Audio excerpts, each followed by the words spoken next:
LE SSERAFIM, Islet, and KATSEYE all came together and collaborated on one track, which is pretty insane if you really think about it, because when was the last time something like this happened? Sadly, they didn't come together for some huge noble cause. They came together to snap back at all of the haters. You know, the really random people who really mean nothing, that make stupid comments on Twitter and, you know, engagement farm, rage bait, all this kind of stuff. And I mean, clearly it's working, because making an entire song about random people on the internet that you don't fucking know is quite a big deal. Me personally, I don't think this is a good idea at all. I think this is one of the worst ways to respond to any kind of hate. Then again, I'm not really going through any kind of hate or anything like that, so I guess I can't really speak on it. And if you really think about it, the three groups that were chosen for this were obviously no coincidence at all.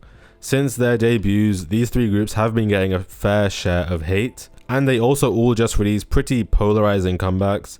LE SSERAFIM with Celebration and Boombala, Islet with It's Me, and KATSEYE with basically everything after Gnarly. Also, they all have a member on hiatus, so that's something. They all started off as 6-member groups, that's also something. A lot of coincidences, you know, the stars are really aligning for this one. But I've already listened to the song, I checked out the music video and everything, I reacted to it yesterday, I'm gonna play clips like later on. But I've been seeing this thing on TikTok, which I just have to talk about. So I see a video giving actual critique, you know, actually giving reasons why the song isn't great, because spoiler alert, it's not that great. And the comments would just be like, the song's made for you, by the way, the song's all about you, by the way. Like, just because it's a diss track to people that genuinely hate these groups does not mean it is immune to any sort of like critique or criticism. That's insane way to think. Every single song that is put out, every piece of media ever put out is open to criticism. That's just how it works. Anyways, let's go check out my reaction from yesterday, where I listened to the song for kind of the first time. I had already heard the chorus off of TikTok, but the verses and stuff I hadn't heard. So let's take a look at some clips from there. Obviously I won't play the entire thing, I'll just keep the important bits because, you know, copyright. So here I am, I'm judging Iconic by mistake, and ignore the headset. Okay, look, this has worked for 5 years, showing no signs of aging. Okay, and remember, we're not here to judge me and my shitty headset. We're here to judge Iconic by mistake. Let's do it. Okay, so okay, interesting way to start. So the entire idea of the song is to be like, well, they literally said thank you for your comments. That was literally a line. Look, it's because of all your hate. Like, thank you for the comments, it's because of all your hate, I'm Iconic by mistake. So they're literally like, oh yeah, all of that stuff you said, that actually made me stronger, you know? Oh my gosh. The sticks and stones may hurt my bones, but words will never hurt me. I'm so funny.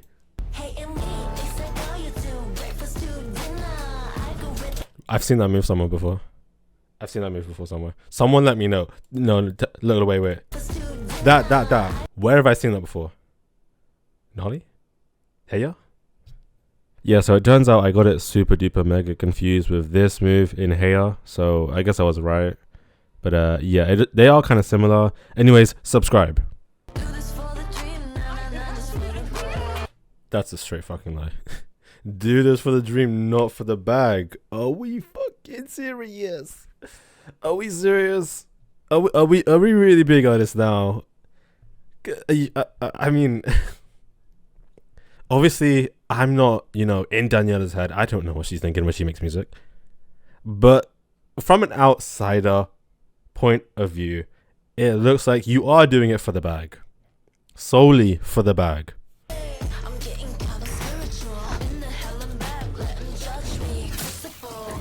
Huh? That entire part didn't make any fucking... Am I crazy?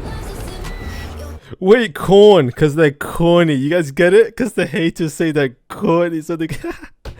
Oh, brother, this guy... This song was doomed from the beginning. Final thoughts. It was a song. I mean, it was okay. It wasn't terrible, like fucking Pinky Up or Internet Girl, but it wasn't great. You know, it was okay. It felt a little bit like it was missing something. You know, there was like something that just wasn't really in the song. You know, like it's weird to describe. I feel like they just played it really safe. Like there was no, you know, there was no actual singing. It was just kind of like they were just talking. You know, they were like, I guess rapping, I guess is the word people would use. But it wasn't like, you know how in some songs like you get the vocalist to use their vocals. I didn't hear any vocals in this song. It was just like they just it feels like they just made the song because they had to make a song. You know, like someone told them, hey, you got to make a song about this. Here are the lyrics. Do something with it. That's what I'm getting from it. But one thing I do have to say is that I feel like this song has the sort of cat's eye effect of, you know, you hear the instrumental kick in and you're like, damn, this might be a good song. This might be fire. And then they start, you know, saying bullshit. I mean, I'm going to go over the lyrics later, like properly. But there was some which just didn't make any sense. Like what Lara was saying at the end about like, oh, but I'm so spiritual. Like that came out of fucking nowhere unless I missed something in the lyrics. And of course, the chorus is really catchy. You know, the I am a iconic by mistake. Yeah, that's catchy as hell, obviously, because that's kind of what they're going for. I feel like that's all they're going for. They're not trying to make it a good song to actually, you know, say something to people who are dissing their music. They're just going for virality again, doing exactly what the haters are saying. So, you know, that's a shame. Anyways, back to me in the studio, which is also right here. This is the same place, and I'm probably gonna go with the lyrics actually. Okay, we're back here now, and I feel like there are so many things that make a song good or bad, but the main like two. Does it sound nice, and do the lyrics have any sort of meaning? Most of the time with Cat's Eye, it's just the first one and not the second one, and it's the same thing here. You know, like it sounds okay, but like the lyrics just aren't it. Okay, the entire sentiment of the song, most of the actual bars don't make that much sense. But let's go over the lyrics on Genius right now. So the song starts off with the chorus, which I'm not surprised they played this like what four or five times, which is like crazy. And it starts off pretty nice. I actually like this. Hitting me is like all you do, breakfast to dinner, algorithm bulletproof, breaking your fingers. Pretty simple to understand, pretty, you know, pretty good way to start a song off if you ask me, because it sounds nice. But my issue with the chorus is that next bit. Thank you for the comments is because of all your hate. Why are we thanking them for the comments? Like it sounds like we're encouraging the negative PR. We're encouraging the bad, you know, people amongst the fans, you know? Like this entire mindset of you want to leave a hate comment? Well, you're just boosting my algorithm. You're the reason that I'm going to get a bunch of views because you're pushing me in the algorithm by leaving a mean comment. I hate that mindset. It's the worst thing ever. I fucking hate it so much. Oh my gosh. Like that's not gonna stop people from doing the hate, okay? No one's gonna think, oh shit, I'm saying all these mean stuff about these groups and I'm actually helping them. Dab nabbit, I better stop that. No one's gonna do that. No one's gonna do that. You know, if we're not stopping the people who are leaving mean comments for literally no reason, okay? I'm not talking about like actual valid criticisms, which the groups obviously have. I'm talking about the straight hate. People just saying bad stuff because they can say bad stuff. That's what we need to stop. And saying, oh, thank you for your comments is not going to do it, okay? That if anything, that's going to encourage this. And obviously, you know, people start seeing hate comments and negative things about an idol, then there are going to be some more people who see these comments and be like, wait a minute, that's kind of true. Like this clip of Yoonche's voice going around.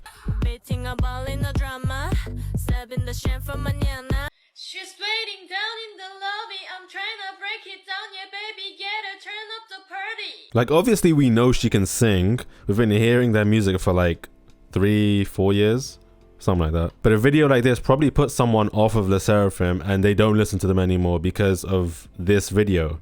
And these are the sort of stuff we shouldn't be thanking people for. That's ridiculous. And like I said before, the chorus is played so many times that it basically sets the entire mood for the whole song. And I just feel like this is the wrong kind of mood to be setting for the entire song. So the first verse plays with Chaewon and Kazuha, and there isn't anything too like important to note besides Kazuha's part, which I didn't like really like. at all. Heart it, heart it, heart it harder. Here, heart is like a verb. Come heal it where it hurts. Maybe it's just me, but that doesn't make a fucking sense. I mean, heart it, heart it, heart it harder. Here, heart is like a verb. Come heal it where it hurts. I guess heart is in like liking posts, like when you like posts. Maybe. We then move on to the pre-chorus, which also plays 3 times because there are 4 actual choruses. And I actually like the first line of this. Your imagination got me going viral. That is a great line. It addresses a huge problem in the entire K-pop industry, space, whatever. And that's when people just make stuff up and just spread it around like fucking wildfire. Like people would make up a dating rumor. They'd make up like, oh, this idol was mean to all of the staff, and they'd show a clip out of context and they'd sort of spin it in a bad way. That is a huge issue, and I'm glad they addressed it in the song, at least. And if I'm being honest, the pre-chorus kind of ends on a weak note, like 24/7, more like 25/8. Honestly, are you okay? There was probably something better. Then we move on to verse 2, which is the Islet members, and it shares a similar sentiment to the chorus. You know, this entire idea of, you know, your comments don't, you know, hurt me. You know, sticks and stones can break my bones, but words will never hurt me. Basically that. We've got lines like, I keep on cheesing, and I just keep on going. I'm too beautiful to be broken. You know, it's just the same idea of, you know, your comments are fine. You know, I don't care. You know, keep boosting me in the algorithm. You know, I'm just going to keep, you know, cheesing because I'm over the moon because you're boosting me, you know? Then again, we've got pre-chorus, chorus, and Cat's Eyes verse, which is the biggest one in the song and is like, what, 6 lines? 1, 2, 8 lines. The first line's pretty good because it addresses quite a lot of things that Daniela goes through, like, I'm just trying to stay me, dance a little crazy. The beginning part talking about how people say she's trying to be the next Manon and how she's got all of these different races that she wants to be. I'm sure you've seen the videos. Dance a little crazy, referencing her over dancing and all that stuff that people be saying. But then from that line onwards, it nosedives. Like the quality of the entire verse goes straight fucking down and it's embarrassing. Do this for the dream, not just for the bag. But the bag is nice though. Really? I'm not doing it for the money. But fucking money spread in the line right after. Editor, put that picture of that guy because I just... You know what I mean, right? Cool. Those lines literally contradict each other, being like, you know, I'm not here for the money, but you know, the money is nice though. And can I just say, I have to hard disagree with this line, okay? You can't say you're not in it for the bag if your entire discography is just chasing trendy music. I mean, Nardi picked up some hype, and with that EDM music started getting popular, and that's literally all they've done recently. You know, just the fact that it hard pivoted from songs like Debut, Touch, Game Boy, to songs that are like completely left field, like Internet Girl and now Iconic by Mistake, Pinky Up, things like that, shows that they're not really in it for a dream. They don't really have a vision for what their music, you know, wants to be. Because people, for the most part, don't like this pivot, okay? It's not just me, I'm not just saying that. You know, most people are sharing the idea of Cat's Eyes music being shit because of the recent songs that they've been given. The last line in the verse is pretty good as well. I'm pretty sure Yoonchae takes it. Been to hell and back, let them judge me, Crucible. Crucible goes into a whole like rabbit hole of things. I'm sure there's a video or a TikTok somewhere you can check out, but I do like that line. So that's about it for the lyrics. I think on a scale of 1 to 10, I'm giving it like a 3, and that's being generous. I mean, Le Seraphim's verse is like 2 or 3 lines. Same with Islet's verse, about 5 lines. And it feels like the runtime is just being padded with pre-choruses and choruses. I mean, sure, there was no hook to pad the time even more. So let's check out some videos about what people are saying online about the song now that we've probably reacted to it and gone over it. In Iconic by Mistake, they just act like people hate them for no reason, seemingly. But the problem with that is that the song itself embodies the reason why they get criticism in the first place. Now, of course, there are people that genuinely just hate these groups for the sake of hating. You know, they see a video and they immediately have to leave some sort of rude comment for literally no reason. Those people do exist, but the other half of people that don't like these groups have genuine reasons. You know, I don't like Cat's Eye because their music is genuinely dog shit. And that seems to be the main sentiment, you know, people calling them TikTok groups because they just chase viral sounds. So it's not like people are just being mean for the sake of being mean like they're saying in the song. It's that they don't like the direction that these groups are going in. And they responded by dropping a song even further in the direction that they're going in. Also, another point, people always talk about how these songs feel empty or they feel rushed. Like, they're just making music because it's their job, you know, they're idols, so, you know, they just have to put out a song, you know, they have to, you know, it's their job, that's what they do. As opposed to having like an actual dream of sharing your vision for music with other people, which is what it should be. But, you know, these days, it's all about like the money and, you know, how profitable could this group be? I think the point I'm trying to say is when I first listened to Cat's Eye, they had a very cool girl vibe to their sound. I immediately thought of them like the Living Bratz dolls. Yeah, and the way they hard pivoted to this EDM, you know, hyper pop, whatever it's called, completely like alienated the first side of the audience. And the only people that stayed are the D1 glazers of these groups. You know, the people that would eat anything up from these groups just because Cat's Eye made it. And if you want to listen to their music, including the more recent stuff like Pinky Up or Internet Girl, things like that, by all means, go ahead. But don't defend it. It is like, those are bad songs. They're lazily written. They don't sound good or anything. You know, you can listen to them, but don't defend them. Don't say they're good. Don't say we don't understand. And for the love of God, don't say we hate fun music. That line is used so much. I hate it. I would love for them to go back to that sound because, again, it gives more of that cool girl vibe rather than the you love to hate me type of vibe. It's a very immature sound. This is an interesting point because this short-term fame of, oh, we're rage baiting you with our music, you know, hitting the fucking monkey pose, treating us like we're the lion, that's not going to last. People are going to get bored and they're going to fade out insanely quickly. Obviously, it's their management trying to like profit on all of these short-term wins. But in the long term, in like 5 or 10 years, Cat's Eye is going to fade out like nothing. Because people aren't going to stick around for all of this, you know, trendy TikTok music, basically. You know, eventually, when they're not giving actual music, people are going to start going away. At least that's my prediction for them. Oh, you hate us? We don't care. We're going to smear our shitty music everywhere. You know, now that I think about it, it's kind of funny because they have lines in the song about like, we don't care about these comments. Like in Islet's verse, I just keep on going, too beautiful to be broken. But then they make an entire song about how unbothered they are, how they do not care one bit about all of these comments. So, what did we learn from all of this? Me personally, I learned that the word iconic has lost all fucking meaning. I feel like these three groups are confusing iconicness with virality. Okay, just because you're popular now does not mean you're going to be popular in the next 10, 15 years, okay? That's literally what it means to be iconic. You know, people ages in the future are going to be talking about you and they're going to be referencing your music. You know, you're going to be the standard that people are going to hold future music to. Iconic describes something or someone that is widely recognized, admired, and considered to represent that particular idea, time period, or culture. And as much as stands of these groups would like to think, they don't fit the criteria, okay? They aren't iconic by any means whatsoever. You know, if I think iconic K-pop groups, I'm thinking Big Bang, 21, Wonder Girls, BTS, you know, Twice maybe.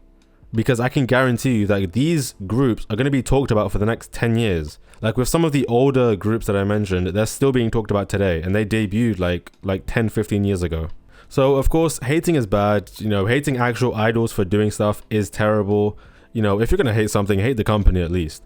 But this was a terrible way to respond. You know, you can't make an entire song about like idiots on Twitter and TikTok that make stupid comments about your group. That's like the most unprofessional, immature way to respond to anything. But you know, the chorus is catchy. I mean, you can tell Cat's Eye had a big part in making the song because the chorus has been stuck in my head. So please send help by subscribing. Subscribe, like, do all that good stuff because the video's over. I'll see you in the next one. Bye-bye.